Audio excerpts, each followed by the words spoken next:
எல்லாருக்கும் வணக்கம். இப்போ நம்ம தமிழ் இலக்கண வகுப்பில் இப்போ பார்க்க வேண்டிய டாபிக் இடைச்சொற்கள் மற்றும் உரிச்சொற்கள். முதல்ல இடைச்சொற்கள்னால் என்னென்னு அப்படின்றத பார்த்தலாம். அடுத்த வீடியோவில் நம்ம உரிச்சொற்களை பற்றி பார்த்தலாம். இடைச்சொற்கள் அப்படின்றது என்னென்னு கேட்டிங்கன்னா, ஒரு சென்டென்ஸ் இருக்குது அப்படின்னா, ஒரு சென்டென்ஸும் இன்னொரு சென்டென்ஸும் இடையில் இடைச்சொற்களாக ஒரு சென்டென்ஸை முழுமையாக்குகின்றன அப்படின்னு சொல்லலாம். இப்போது இடைச்சொற்கள் அப்படின்றது தானாக வருமானு கேட்டிங்கன்னா, தானாக தனித்து இயங்காது. அது எப்படி இயங்கும்னா, பெயரையும் வினையும் சார்ந்து மட்டுமே இயங்கும். அப்போது பெயரையும் வினையும் சார்ந்து மட்டுமே இடைச்சொல்லானது இயங்கும், தானாக தனித்து இயங்காது. அது மட்டும் இல்லாமல் இடைச்சொல் என்பது அதனுடைய பயன்பாடு எங்கே பயன்படுத்தப்படுதுன்னா, மொழி பயன்பாட்டை முழுமையாக்க பயன்படுகின்றன.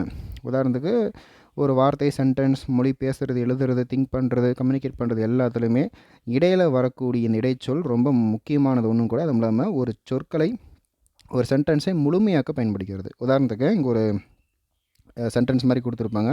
இந்த பேராகிராஃப் படித்து பார்க்குறோம் பாருங்களேன். இங்கே எந்தெந்த இடத்துல இடைச்சொற்கள் வருதுன்னு பார்க்கலாம். சுசீலா அவளுடைய தோழி கமலாவின் வீட்டுக்கு போனாள். கமலாவும் சுல்தானும் தொலைக்காட்சி நிகழ்ச்சியை பார்த்து கொண்டிருந்தனர். சுல்தானை விட கமிலா 2 ஆண்டுகள் பெரியவள். ஆனால் உருவத்தில் சுல்தான் அண்ணனைப் போல இருப்பான். சுசீலாவை கண்டவுடன் கமிலா மகிழ்ச்சி அடைந்தாள். இந்த சென்டென்ஸில் பார்த்திங்கன்னா எங்கெல்லாம் நான் ஹைலைட் பண்ணியிருக்கிறனோ அதெல்லாம் பாருங்கள். இது எல்லாம் இடைச்சொற்களாக இயங்கி உள்ளது. பாருங்கள், அவளுடைய, உடைய, கமலாவின், இன், வீட்டுக்கு, கு, கமலாவும் சுல்தானும், அப்படின்ற விகுதி வந்துள்ளது. நிகழ்ச்சியை, ஐ வந்துள்ளது. ஆனால் வந்துள்ளது. சுல்தான், ஆண் வந்துள்ளது. போல, வை, இது எல்லாமே வந்திருக்கு. இப்போ பாருங்கள், என், கு, உடைய, ஐ, விட, கல், ஆனால், தான், போல, உடன் போன்றவை இடைச்சொற்களாக வந்துள்ளது. எனவே இடைச்சொற்கள் என்பது என்னென்ன அப்படின்ற மாதிரி கேள்வி கேட்க வாய்ப்பு இருக்குது, பார்த்துக்கோங்க. அடுத்தது, பெயர்ச்சொற்கள், வினைச்சொற்கள் ஆகியவற்றைப் போல இடைச்சொற்களானது தமிழில் மிகுதியாக இல்லை. ஆயினும் இடைச்சொற்களே மொழி பயன்பாட்டை முழுமையாக்குகின்றன. இப்போ பார்த்திங்கன்னா, பெயர்ச்சொற்கள், வினைச்சொற்கள் தமிழில் நிறைய இருக்குது. ஒன்றன் பெயரை குறிப்பது பெயர்ச்சொற்கள், ஒன்றன் வினையை குறிப்பது வினைச்சொற்கள். ஆனால் இடைச்சொற்களுக்கு வேலையே இல்லை. ஆனால் பெயர்ச்சொல்லும் வினைச்சொல்லும் வரக்கூடிய இடத்துல தான் இந்த இடைச்சொற்களுக்கே வேலை. அப்போ இடைச்சொற்கள் இல்லைன்னா இந்த பெயர்ச்சொல்லும் வினைச்சொல்லும் சேர்த்து ஒரு சென்டென்ஸை நம்ம ஃபுல் ஃபார்ம் மேக் பண்ணும் பொழுது அது ஃபுல் ஃபார்ம் ஆகாது. பேச முடியாது, எழுத முடியாது, கம்யூனிகேட் பண்ண முடியாது.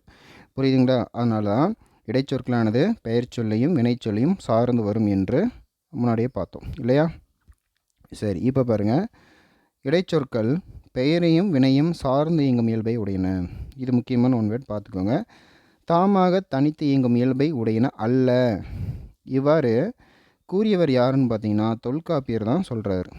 தொல்காப்பியர் என்ன பண்ணுறாரு, என்ன சொல்லியிருக்கிறாரு, தாமாக தனித்து இயங்காது அப்படின்னு சொல்லியிருக்கிறார். எனவே என்ன பண்ணுங்க, தானாக தனித்து இயங்காமல் பெயர்ச்சொல்லையும் வினைச்சொல்லையும் சார்ந்தன் வரும் என்று கூறியுள்ளார் தொல்காப்பியர். இப்போ இடைச்சொல் பல வகையாக அமையும். உதாரணத்துக்கு பாருங்கள், இடைச்சொல்களின் வழக்கில் நிறைய இருக்குது. அதில் வேற்றுமுறப்புகள் ஐ ஆல் இன், கு, அது, கண். அடுத்தது பன்மை விகுதிகள் கல், மார், திணை மற்றும் பால் விகுதிகள் ஏன், ஓம், ஆய், ஈர், ஆண், ஆள், ஆர், ஆர்கள், து, அ. கால இடைநிலைகள் கிறு, கின்று. பெயரச்ச மற்றும் வினையச்ச விகுதிகள் அ, உ, இ, மல். எதிர்மறை இடைநிலைகள் ஆ, அல், இல். தொழிற்பெயர் விகுதிகள் தல், அம், மை. வியங்கோல் விகுதிகள் க, இய. சாரியைகள் அத்து, அற்று, அம். உவம உருபுகள் போல, மாதிரி. இணைப்பிடைச் சொற்கள் அல்லது, இல்லையென்றால், ஆனால், ஓ, ஆகவே, ஆயினும், எனினும். தத்தம் பொருள் உணர்த்தும் இடைச்சொற்கள் ஓ, ஏ, தான், மட்டும், ஆவது, கூட, ஆம். சொல்லுறுப்புகள் மூலம், கொண்டு, இருந்து, பற்றி, வரை. வினா உறுப்புகள் ஆ, ஓ. இவற்றுள் ஓ, ஏ, தான், மட்டும், ஆவது, கூட, ஆம் ஆகிய இடைச்சொற்கள் தற்கால தமிழில் மிகுதியாக பயன்படுத்தப்படுகின்றன.